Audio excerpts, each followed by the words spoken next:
dimuat di berbagai koran dan ini kemudian diedarkan. Waktu itu ditulis dia seolah-olah si calon wapres ini S1-nya Management Development Institute of Singapore, MDIS. S2-nya, S2 loh, hebat loh, Magister, University of Technology Sydney, Australia. University of Technology Sydney, Australia. Hebat banget. Tapi coba kita lihat penyetaraan tadi yang sebelumnya tadi.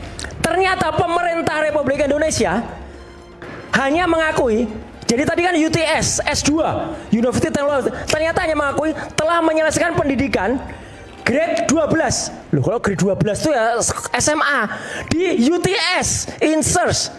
Jadi UTS Insert itu hanya setara dengan sekolah menengah kejuruan. Jadi artinya apa yang dia katakan dia S2 itu bohong. Itu satu.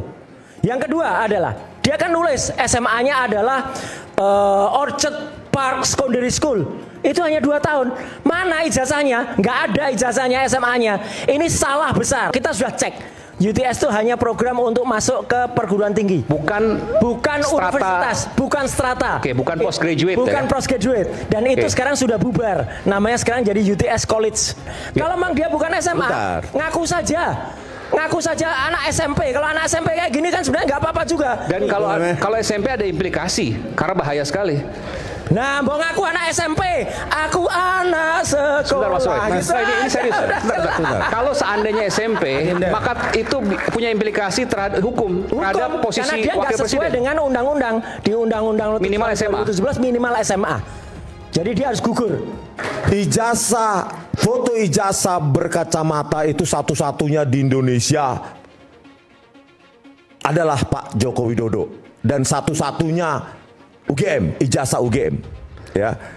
Nah sekarang itu tadi sudah saya baca semua mulai di UI, ITB segala macam, sampai sekarang itu tidak dibolehkan berkacamata.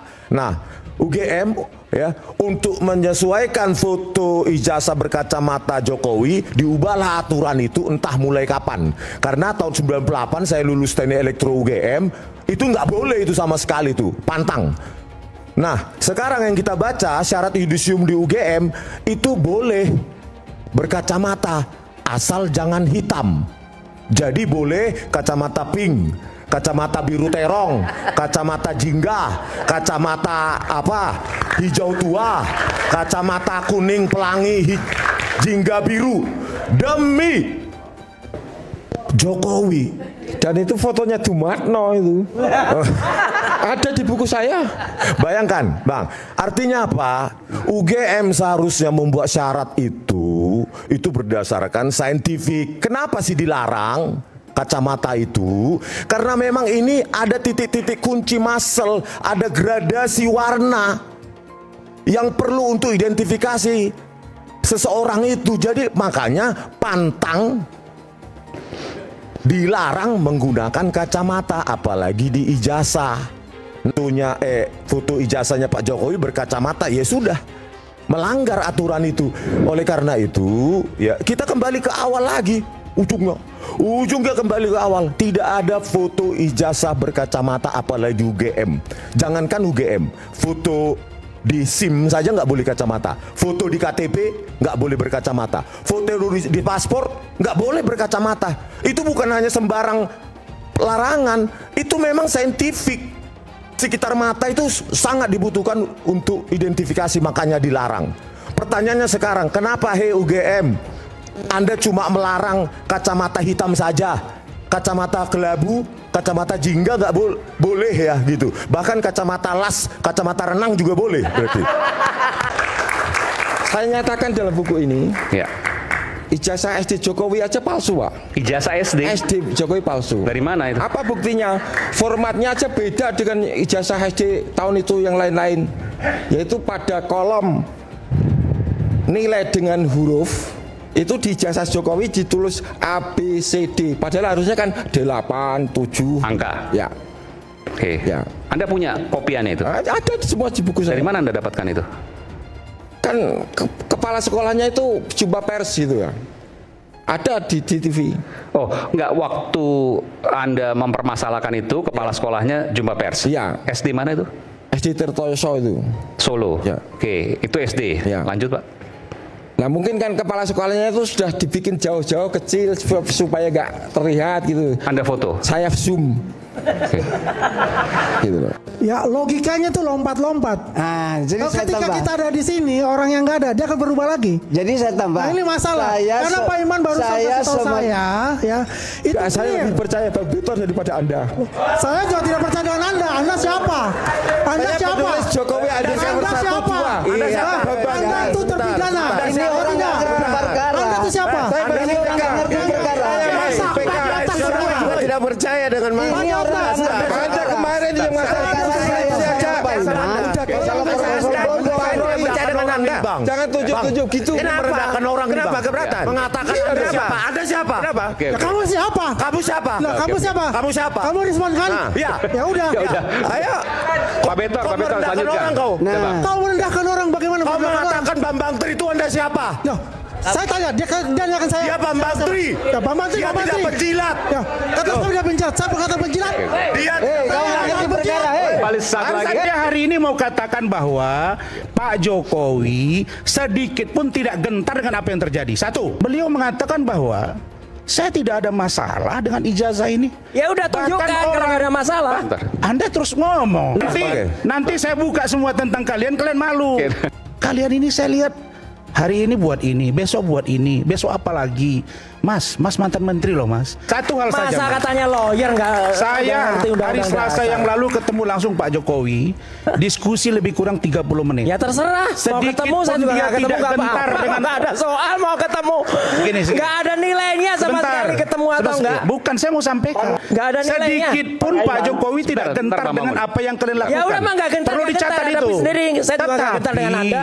Tetapi. Ngapain juga? Mas, tetapi. Ngapain juga? Tolonglah, kalau kita ini kan berbicara Orang masih ke publik. nyari duit ke sana, Sebentar ngapain dulu. juga gitu loh. Siapa cari duit? Ya kan nih ngapain juga? Nyari receh ke sana. Ngapain? Pak, Ayo saya respect sama Anda selama ini loh. Iya udah. Ya sudah. Anda makanya bilang nggak saya usah. nyari duit, Udah. mungkin duit saya lebih banyak dari Mas. Ya sudah. Wah bagus kaya kalau gitu. Oh duit Nah, kita nggak bicara pribadi. Sebentar, Mas. Sebentar dulu, Mas. Sebentar dulu deh. Mas, saya respect loh sama Anda selama ini. Tapi tolong, ya, jangan ukur saya dengan mengatakan saya datang ke kediaman Pak Jokowi ngambil receh. Ya udah nggak usah ke sana. Itu Anda kalau menghina gitu. Itu saya. mengurangi respect Apa saya urusan kepada Anda kepada saya? Ya udah nggak usah. Saya mau datang nggak ada urusan dengan Anda. Ya udah saya juga nggak ada urusan dengan Anda. Saya Nggak ada urusan. Itu soal ijazah Pak Jokowi selesai aja lah. Itu Roy Suryo masih juga terus Refli ikut dukung lagi. Terus saya mau bilang palsu ijazahnya gimana? soal Kalau soal asli ya pemakzulan. tunjukkan. Kita buktiin kan goblok, kitanya yang bodoh gitu.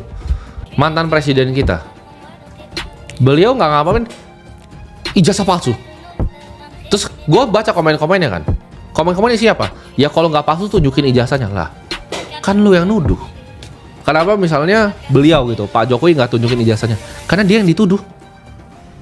Ini kan logika hukum dasar bro. Masa lu bisa kayak main nunjuk-nunjuk orang kayak Timothy mana? Ayo Timothy, buktiin gitu. Buktiin lu pernah jual pomade gitu. Kan lu yang tuduh Kan gitu. nggak gini kan. Kayak Timothy lu cewek begitu kan. Iya. Nggak langsung telanjang. Gua telanjang gitu, enggak, gua cowok gitu loh. Hei, gitu kan. Ini gua Nggak punya kan. nih gitu. Kan nggak gitu. Diminta, oh lu buktiin ini ya, buktiin ini ya, bukti itu ya. Itu kan kesalahan logika berpikir. Contohnya misalnya ini ada yang lucu juga nih bro. Contohnya ijazah Jokowi. Kan dipermasalahkan tuh ya. Saya nggak peduli ijazah dia real atau ijazah dia nggak real. Tapi setidaknya dia udah jadi presiden bro. Betul. Daripada yang lu profesor S3 tapi lu nggak jadi apa-apa. Gitu. Gue mendingan biarin, gue nggak peduli. Bahkan lu mau ijazah palsu tapi dia presiden bro. Daripada lu ijazahnya real, profesor S3 Tapi nggak berkontribusi lu nggak bernegara. berkontribusi Ya, gitu. Jadi betul. dunia ini ijazah itu cuma on paper. Yang real itu lu bisa menghasilkan apa di dunia real. Itu yang lebih penting menurut gua. Roy Suryo, Jokowi ijazahnya palsu, tidak kuliah di UGM. Berita tahun 2025. Ada ratusan media online yang nulis begitu, betul? Tapi ketika ada ditemukan koran tahun 1985 yang menyebutkan di koran itu mahasiswa-mahasiswa UGM Fakultas Kehutanan namanya Joko Widodo. Yang kita pegang, apakah koran tahun 1985 atau koran media online, media cetak, majalah tahun 2025?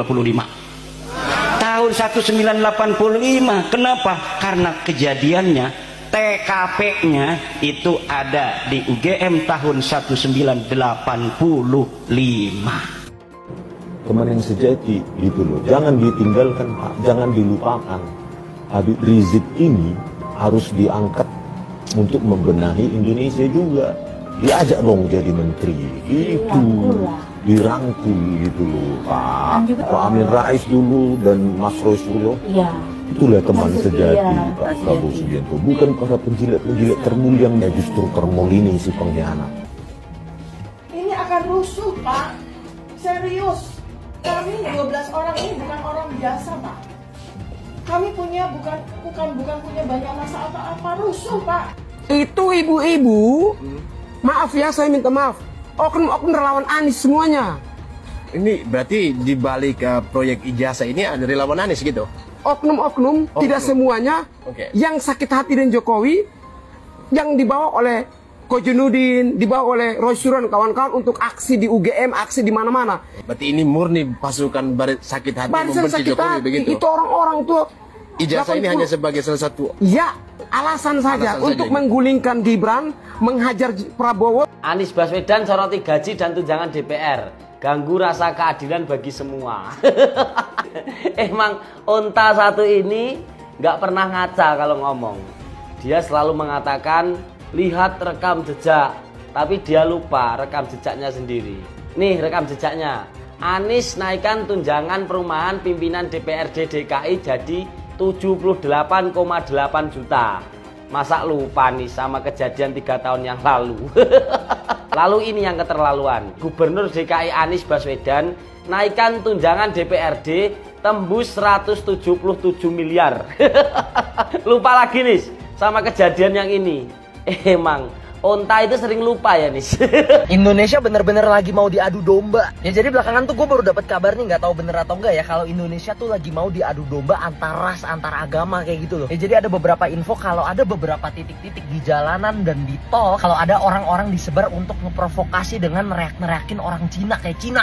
Sampai-sampai ada salah satu orang tua kenalannya gue itu diteriakin Cina sama orang itu, tujuannya apa coba? Dan ini bener-bener udah ngerambat ke area-area di luar dari Jakarta kayak BSD, Tangerang, Bintaro, Gading Serpong dan lain-lain lah ya. Dan parahnya lagi katanya pelakunya tuh bukan warga biasa tapi oknum yang nyamar jadi warga. Nah, udah tahu tuh tujuannya apa kan? Ini jujur gue nggak tahu ya fungsinya tuh buat pengalihan isu atau apa, tapi yang jelas ini Indonesia lagi sakit banget. Ingat ya, Cina lah, Jawa lah, Batak lah, apapun itu ras semuanya itu satu Indonesia. Jadi jangan sampai kita tuh keprovokasi sama orang-orang jahat di luar sana. Jangan sampai kejadian 98 jadinya keulang lagi. Ya udah, stay safe semuanya. Ya, jencak ya, jencak. Perbedaan Ahok dan para pejabat zaman sekarang yang ada di dalam gedung DPR ialah pada saat Pak Ahok di masanya, di masa dia memimpin sebagai gubernur Jakarta, membuat kebijakan dan kebijakannya itu ditolak, maka Pak Ahok akan membuka ruang untuk menerima rakyat atau pihak yang menolak kebijakannya, dan mereka akan duduk musyawarah untuk mufakat atau menampung aspirasi masyarakat sehingga bisa sama-sama menemukan jalan keluarnya. Nah, tapi para wakil rakyat yang ada di dalam gedung DPR sana saat ini, ketika mereka membuat kebijakan yang sangat mencekik rakyat, pajak dinaikin, dan saat rakyat mendemo kebijakan mereka tersebut, yang mereka lakukan adalah mereka lari. Tepuk dada. Luar biasa kalian kinerja DPR. Kalian membuat kebijakan yang sangat menyulitkan rakyat, tapi setelah itu kalian gak mau bertanggung jawab ketika rakyat menuntut keadilan atas kebijakan yang kalian buat. Top kalian. So, lebih hebat mana? Pak Ahok pada masanya memimpin, dia berani menghadapi atau menerima aspirasi rakyat, bernyali untuk itu, atau anggota DPR yang sekarang ketika mereka membuat keputusan dan rakyat menuntut, mendemo mereka lari. Lebih hebat mana? Kayaknya lebih hebat anggota DPR sekarang sih yang joget-joget di dalam gedung DPR sana. Kalian terbaik, joget kalian top abis, top banget. Penjarahan di toko-toko Cina sudah terjadi. Kalian kenapa gampang banget terprovokasi? Jangan gampang terprovokasi teman-teman. Mereka nggak tahu apa-apa. Astaga, ini menimbulkan masalah baru lagi. ada yang memanfaatkan, ada yang mengambil kesempatan di dalam kesempitan. Jangan menjara toko-toko Cindo lagi guys, tolonglah. Kita bersatu, yang salah DPR bukan rakyat. Tolong jangan mau diprovokasi. Teman-teman, kita hari ini tuh lagi diadu domba. Jangan sampai mau kita diadu domba, teman-teman. Jangan sampai kita dipecah belah lagi. Jangan sampai kejadian tahun 98 tulang lagi. Teman-teman, kita satu perjuangan. Gua juga satu perjuangan sama kalian, teman-teman. Ya. Walaupun mata gua sipit, walaupun kulit gua agak putih, gua orang Indonesia, teman-teman, dan gua selalu menyuarakan, gua di pihak kalian, teman-teman. Kita etnis-etnis Tionghoa ada di pihak kalian. Jangan mau kita diadu domba lagi, teman-teman. Dan buzzer-buzzer pun sekarang sudah mulai menyuarakan hal itu, mulai membakar lagi kepada etnis Tionghoa. Kenapa? Karena itu yang paling gampang untuk dibenci. Jangan sampai kemarahan kita ini beralih, teman-teman. Ya, jangan sampai hal yang buruk kembali lagi, sejarah yang tidak ingin kita ulang kembali lagi, teman-teman. Tolong share video ini, sebarkan awareness, teman-teman, bahwa kita itu satu tanah air, satu bangsa, kita satu Indonesia, teman-teman. Terima kasih banyak. Ada yang mengair di air keruh. Ini demonstrasi, saya ingin anak-anak kita, bro, memahami ini.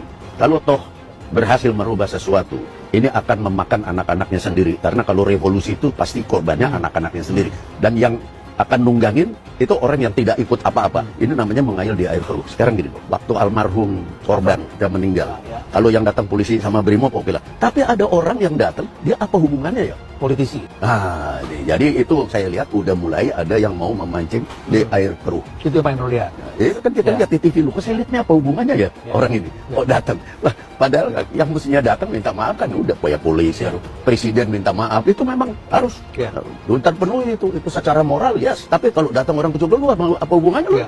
Nah ini kan ada gejala memancing di air keruh dan itu selalu terjadi di setiap revolusi. Sumpah ini semakin mengerikan ya. Jadi kekacauan yang terjadi di Indonesia ini kan pernah dibahas sama media di Rusia. Ini ada laporan media yang bilang kalau Indonesia itu sekarang lagi mengalami yang namanya color revolution. Nah kemarin awalnya itu gue kira color revolution ini cuma istilah politik kan, tapi ternyata enggak guys. Ini emang revolusi warna beneran, si warna pink yang sekarang ada di mana-mana. Yang bikin merinding itu si analis geopolitik yang bilang Indonesia sedang mengalami color revolution ini udah dari akhir Agustus kemarin nih bilangnya. Udah ada nih akhir Agustus kemarin ya, lewat laporan media Rusia yang namanya Sputnik. Nah di awal Septembernya ternyata beneran tiba-tiba media di Indonesia ini dibanjirin sama warna pink. Dan setelah gue baca-baca lagi ternyata revolusi warna ini udah sering terjadi di banyak negara. Masing-masing negara ini punya perwakilan warnanya masing-masing untuk sebuah gerakan. Dan tujuannya ini semua sama, yaitu menggantikan rezim atau pemimpin yang tidak bisa sejalan dengan Barat. Ya gue sih berharapnya pihak-pihak yang gembar-gembor warna pink ini at least tahulah maksudnya ini apa. Jangan sampai ternyata emang kita nih lagi digerakin secara tidak sadar sama pihak-pihak luar. Gantinya aneh! Gantinya aneh! Prabowo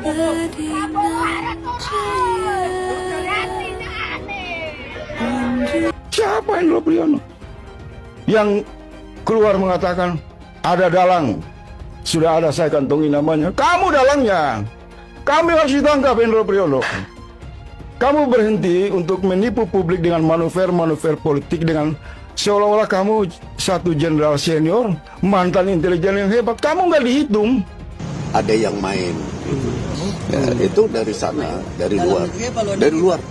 Orang yang dari luar hanya menggerakkan kaki tangan yang ada di dalam. Isinya George Soros. Saya menghimbau semua masyarakat untuk tenang, untuk percaya dengan pemerintah yang saya pimpin. Pemerintah yang saya pimpin akan berbuat yang terbaik untuk rakyat kita. Semua keluhan-keluhan masyarakat akan kami catat dan akan kami tindak lanjuti. Saya juga menghimbau kepada seluruh bangsa Indonesia untuk selalu waspada agar unsur-unsur yang selalu ingin huru-hara, yang ingin kaos, saya sampaikan kepada seluruh rakyat bahwa hal tersebut tidak menguntungkan rakyat, tidak menguntungkan masyarakat, tidak menguntungkan bangsa kita. Bangsa kita sedang berbenah diri, bangsa kita sedang mengumpulkan semua tenaga, semua kekuatan, semua kekayaan untuk kita bangkit, membangun negara yang kuat, negara yang sejahtera, negara yang berhasil mengatasi kemiskinan dan kelaparan. Kita akan menjadi bangsa yang maju. Kita akan jadi bangsa yang mandiri, yang berdiri di atas kaki kita sendiri. Kita akan menjadi negara industri yang tidak kalah dengan negara-negara lain. Untuk itu, kita harus waspada, kita harus tenang, dan kita tidak boleh mengizinkan kelompok-kelompok yang ingin membuat huru-hara dan kerusuhan.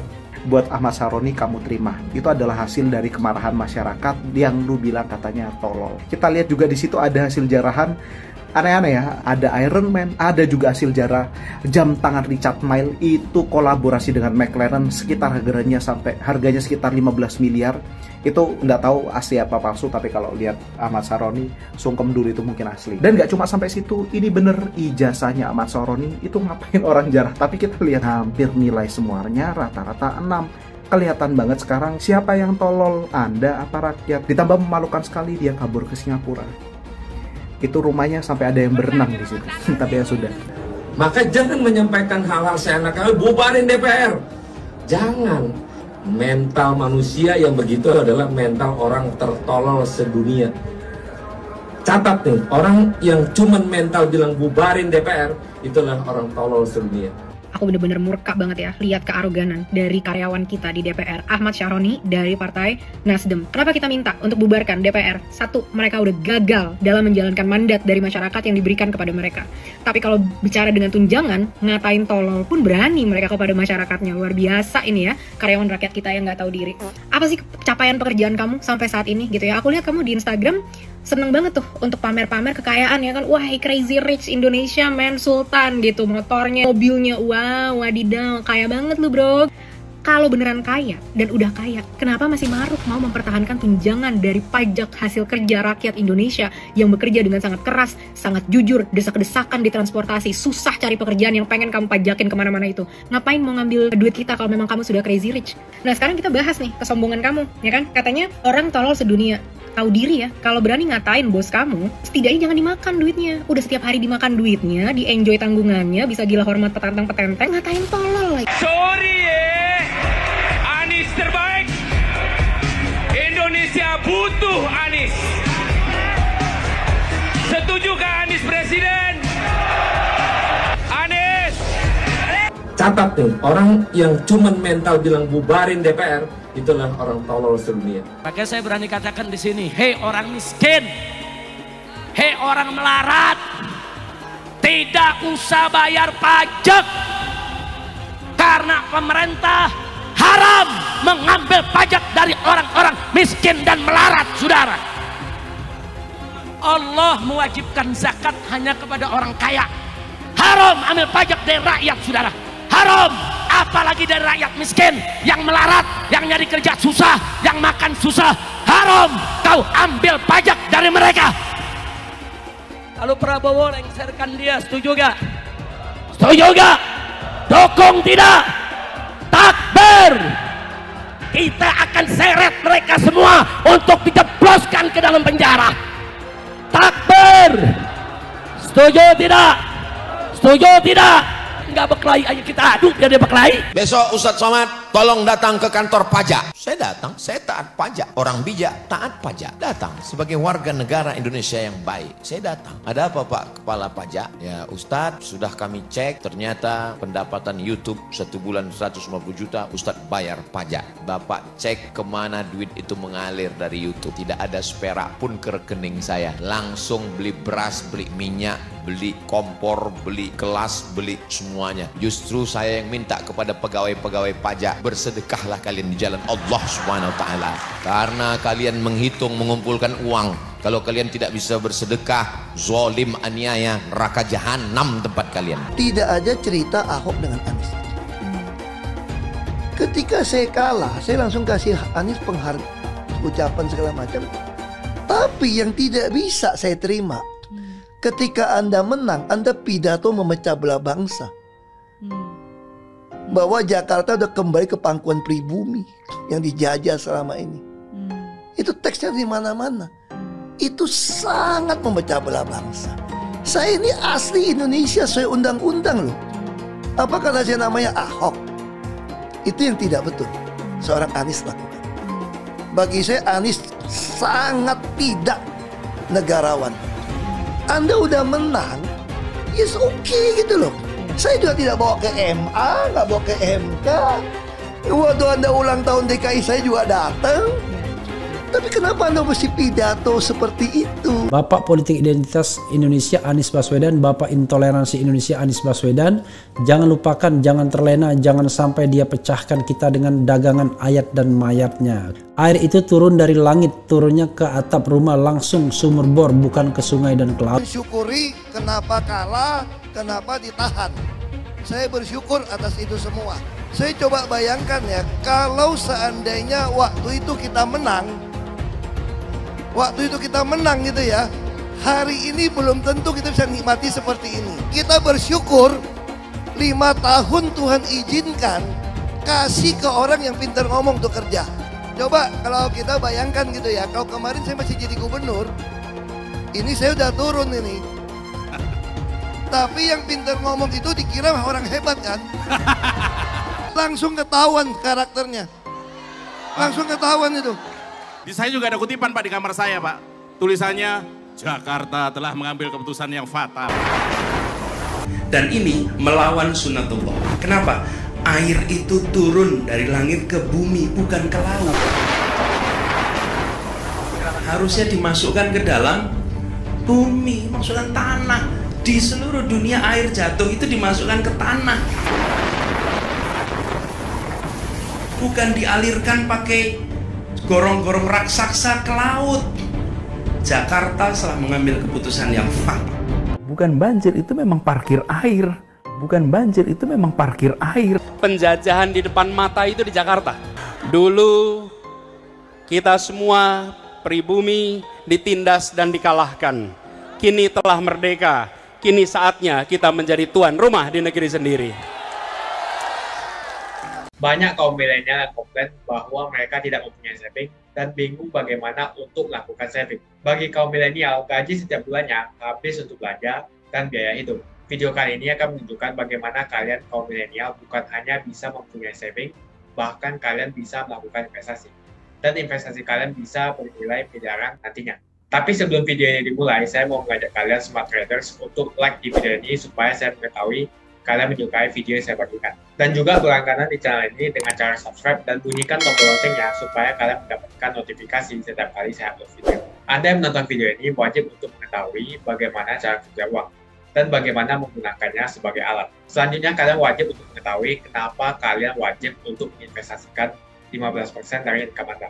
Ketika kita menerima uang atau gaji, yang pertama kita pikirkan adalah bagaimana menghabiskan gaji itu. Misalnya traveling atau berapa banyak baju yang bisa kalian beli, atau membeli mobil. Jadi kebanyakan dari kita berpikir berapa banyak barang yang bisa kita beli daripada kita berinvestasi. Kita sebagai kaum milenial, ketika kita mendapatkan uang, saya mau kalian berpikir berapa banyak aset yang bisa kita beli. Aset adalah sesuatu yang menghasilkan kalian uang. Misalnya kalian membeli satu properti. Kalian menghasilkan uang tambahan 4 juta rupiah per bulannya. Ketika kalian mempunyai 10 unit properti, maka kalian menghasilkan 40 juta tambahan per bulannya. Jika kalian mempunyai 100 unit properti, maka penghasilan tambahan kalian adalah 400 juta per bulannya.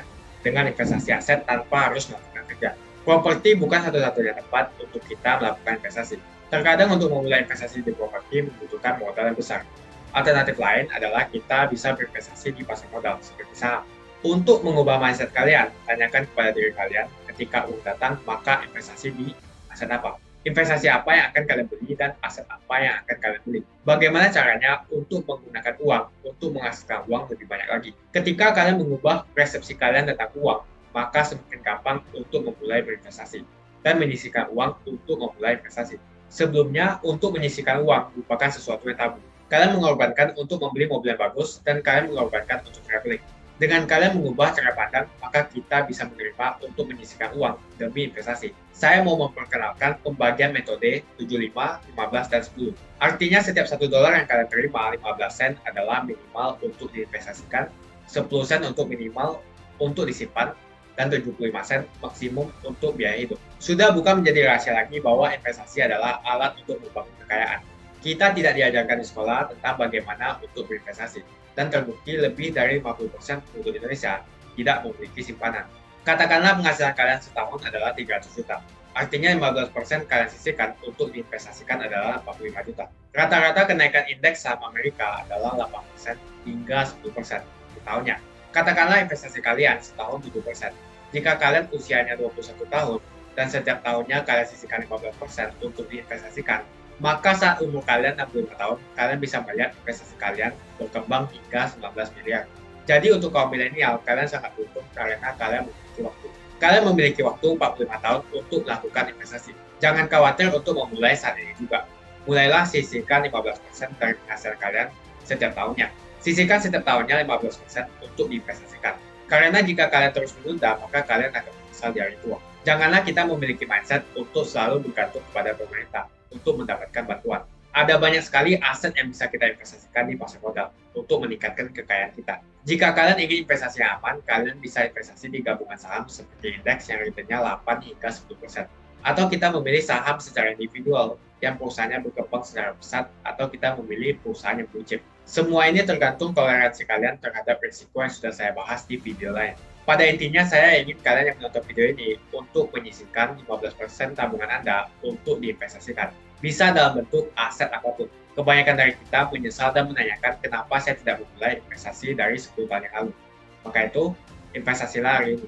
Untuk itulah saya mau mengajak kalian untuk mempelajari tentang pasar modal terlebih dahulu. Ada banyak sekali buku yang bisa kita pelajari. Dengan kemudahan teknologi, janganlah kita malas untuk membekali diri kita dengan pengetahuan di pasar modal. Kalian bisa melihat video saya secara gratis di YouTube dan sudah saya susun berdasarkan playlist, atau kalian bisa membaca buku tentang investasi di pasar modal, tidak harus dari saya. Investasi yang paling penting adalah investasi di pengetahuan untuk diri sendiri.